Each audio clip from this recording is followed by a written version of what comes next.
Well, good evening to you, and welcome to another episode of LoFi Listening. I am keen to get into this verse, even though I'm suspecting I might not understand it. Let's have some fun. What does he ascended mean, except that he also descended to the lower earthly regions? He who descended is the very one who ascended higher than all the heavens, in order to fill the whole universe. Wow, what a crazy set of assumptions going on in there. But that is cool. All right, let's get into it. Okay, what does he ascended mean? So we've got ascending and we've got descending to the lower earthly regions.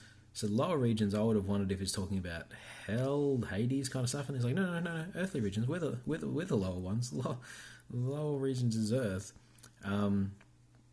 And one of the things that's interesting in sort of Jewish thought, and I don't know if it was sort of just specific to them or if it was all the ancient Near Eastern sort of peoples, but this idea of multiple levels of heaven. So you might think of Paul talking about having been caught up to the third heaven, or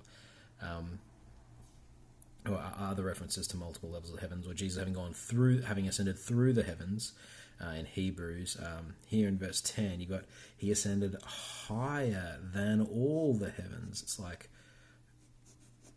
there's like this kind of I don't know if that's a deliberate superlative or what, but he's saying through all possible spiritual planes of existence to the very throne room of God. Is like there's even higher than that.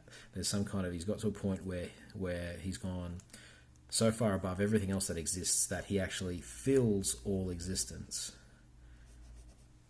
I think that's kind of what it's getting at. It's like a superlative here. He's not just at the top. He's gone so far above everything else that he's actually filling the rest that he's actually ascended above.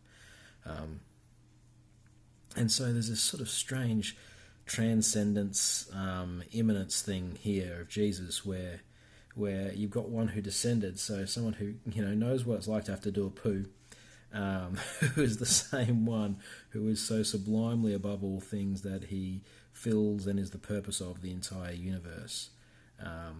Just such intimacy and knowledge of us, and yet such transcendence and beyondness of us. Wow, it's just a really, I guess, it's the kind of king you want, isn't he? He's the one who's been through everything, and he's the one who gets everything, both because of how intimately he's been a part of it and how messily and yuckily he's been a part of it, but also he gets everything because his perspective is so it's so broad. It's not just, oh, I've lived it. The whole, you can't. Like, you can't argue with someone's experience, and they're the only ones who've got the right to tell you what it's like. And it's like, well, Jesus gets what it's like. He's been in the shoes of humanity in the worst of it in terms of how he's been treated. And yet, I think the thing that misses is that it's only the person who knows broadly what everything's like who can put all of those experiences in context. And it's only Jesus who can do both, who knows super deeply what it's like to be human and super broadly what that means in the context of the universe and its purpose and everything going on. And he knows that and can do that better than anyone, which is a really great king.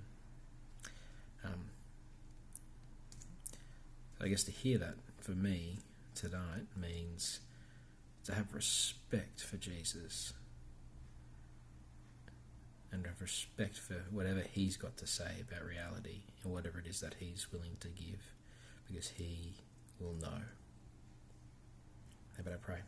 Heavenly Father, thank you for the one who you have made to be king, who not only conquered all evil, not only rode victoriously over it, but also was descended to the earthly regions and gets the mess and the reality of life, relationships, family, all that stuff. Father, we just, tonight, I guess I need to have a greater respect for Jesus. I need to recognise just how intimately he would get things, and also just how right he will get things in terms of the broader perspective too. Pray, Father, that I might listen to him humbly, so that I might get his perspective and be willing for mine to be wrong.